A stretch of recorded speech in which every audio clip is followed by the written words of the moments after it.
ये बात है 10 अप्रैल 1912। आरएमएस टाइटैनिक दुनिया का सबसे बड़ा और लग्जरियस जहाज अपने पहले सफर पर निकलता है। ये जहाज इंग्लैंड से न्यूयॉर्क जा रहा है और इसके अंदर हर तरह के लोग बैठे थे, बड़े बड़े एक्टर से लेके इंडस्ट्रियलिस्ट जो अमेरिका जा रहे थे बेहतर जिंदगी के लिए। इस जहाज के कैप्टन स्मिथ, पैसेंजर्स और पब्लिक में बहुत एक्साइटमेंट थी इस जहाज को लेकर। ना कि सिर्फ ये दुनिया का सबसे बड़ा जहाज है 269 मीटर्स लेंथ में और 50 मीटर्स से भी ऊंचा, बल्कि इसमें जो लग्जरियस यूज किए हैं उस जमाने में इस जहाज की कीमत थी $7.5 मिलियन, जो आज $400 मिलियन के लगभग है। शिप के अंदर की फैसिलिटीज कोई 5 स्टार होटल से कम नहीं है। स्टेन्ड ग्लास की खिड़कियां, ऑर्नेट वुड प्लानिंग, 2 बड़े ग्रैंड स्टेयरकेस, एक heated swimming pool, Turkish bath, electric bath, gym, squash court, 4 restaurant, 2 barber shop और एक लाइब्रेरी। और इसमें बहुत सारे सेफ्टी फीचर्स भी इस्तेमाल किए गए थे। इस जहाज को अनसिंकेबल भी कहा जाता है। व्हाइट स्टार लाइन कंपनी का नाम था जिसने टाइटैनिक को बनाया था। इस कंपनी के वाइस प्रेसिडेंट ने भी कहा था ये जहाज कभी डूबेगा नहीं, ये जहाज अनसिंकेबल है। लेकिन अपने पहले सफर में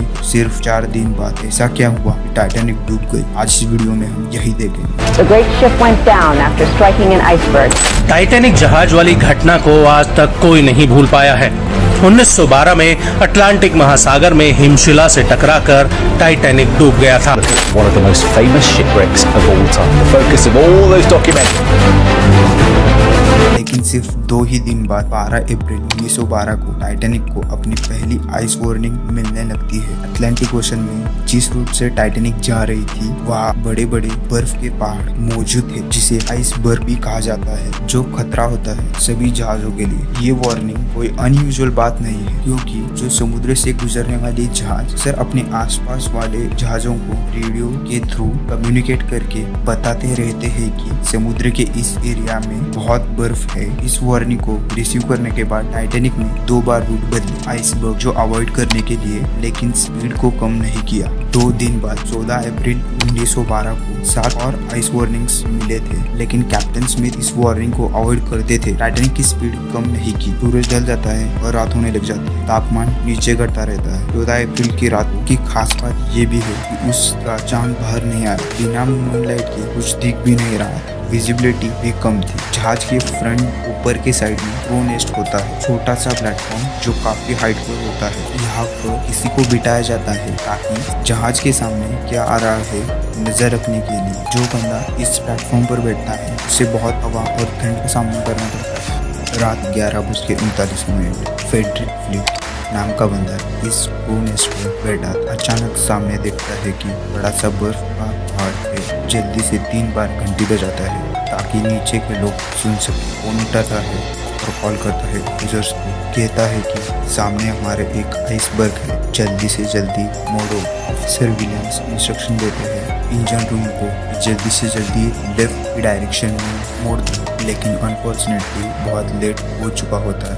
सिर्फ एक ही मिनट में 11:40 आइसबर्ग को जाकर टकराता है। ये आइसबर्ग कोई छोटा मोटा आइसबर्ग नहीं था।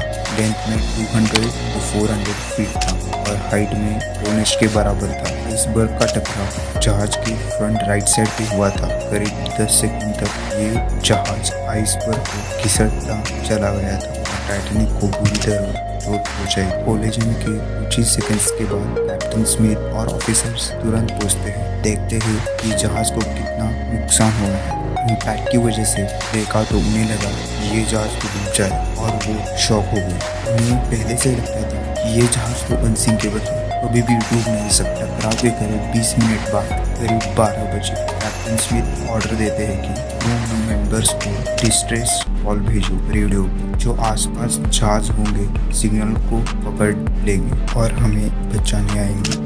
रेडियो ऑपरेटर जैक फिलिप्स जो कि लगातार एक के बाद एक डिस्ट्रेस सिग्नल भेजते रहते हैं क्योंकि कोई रिस्पांस नहीं आता। ठीक 20 मिनट बाद 12:20 आरएमएस कार्पेथिया, एक जहाज जो टाइटैनिक के पास मौजूद था, वो इस सिग्नल को पकड़ लेता है। रेडियो ऑपरेटर से बात करता है, कहता है कि चलो जहाज को मोड़ लेते हैं टाइटैनिक की ओर उन्हें बचाने के लिए। प्रॉब्लम तो सिर्फ एक ही था, जहाज तो पास है लेकिन 107 किलोमीटर दूर है। अगर अपने टॉप स्पीड पर भी चलाकर टाइटैनिक की तरफ जहाज आएगा, टाइटैनिक तक पहुंचने के लिए 3.5 घंटे का समय लग जाएगा। बाकी क्रू मेंबर्स रॉकेट जलाते हैं हवा में इस उम्मीद में कि कोई आसपास शिप होगी और हमें बचाने आएंगी, लेकिन अनफॉर्चुनेटली कोई रिस्पॉन्स नहीं आया। इसी बीच कैप्टन ऑर्डर देते हैं कि पैसेंजर्स को इवैक्यूएट किया जाए शिप के मौजूद लाइफ बोट्स का इस्तेमाल करके। प्रोटोकॉल के अनुसार वुमेन एंड चिल्ड्रन पहले प्रायोरिटी मिलेगी लाइफ बोट्स में बोट्स करने के लिए। ज्यादातर पैसेंजर्स को डर नहीं लग रहा क्योंकि पैसेंजर्स मानते थे ये तो जहाज अनसिंकेबल है, डूब कैसे सकता है। इसी वजह से जब पहली लाइफ बोट नीचे उतरी तो उसमें सिर्फ 28 लोग थे और कैपेसिटी थी 65 लोगों की। आधी लाइफ बोट खाली उतरी थी, लेकिन टाइम के साथ एक के बाद एक कंपार्टमेंट्स पानी में भरते गए। जहाज अब टिल्ट होना शुरू हो गया था। पैसेंजर्स ने रियलाइज करना शुरू किया कि एक्चुअली में ये जहाज डूब सकता है। पैनिक में लोग इधर उधर भागने लगे। रात के 1 बजे तक पानी इतना भर चुका था जहाज में कि आगे वाला हिस्सा पानी में डूबने लगा। इसी वजह से जो पीछे वाला हिस्सा था पानी के बाहर आ गया। लोग लड़ाई करने लगे लाइफ बोट्स में बैठने के लिए क्योंकि लाइफ बोट्स की सख्त कमी थी। सिर्फ 20 लाइफ बोट्स मौजूद थे। इस पर अप्रोक्सीमेटली 1200 लोग बैठ सकते थे, लेकिन जहाज में 2200 लोगों के करीब थे। रात 2:05 आखिरी लाइफ बोट पानी में उतर गई, लेकिन जहाज में 1500 लोग मौजूद थे। आई विटनेसेस के अनुसार करीब 2:20 पर जहाज 2 टुकड़ों में टूट गई थी और धीरे धीरे पानी के अंदर डूबने लगी। 3 घंटे भी नहीं लगे अनसिंकेबल जहाज को डूबने के लिए। जो जहाज टाइटैनिक को बचाने आ रहा था, टाइटैनिक में मौजूद लोगों को वो जहाज इस लोकेशन पर 3-3:30 बजे पहुंचा था, करीब 1 घंटे लेट। लेकिन जो लाइफ बोट्स में लोग निकल गए थे, करीब 705 लोग वो सही सलामत थे। वो लाइफ बोट्स सक्सेसफुली उन लोगों को बचा लेती है। ये थी टाइटैनिक की कहानी। जो इस बोट को बनाने में दावा किया था व्हाइट स्टार लाइन कि ये बोट अनसिंकेबल है, वो सिर्फ 3 ही दिनों में पूरी की पूरी डूब और बहुत सारी जाने गई।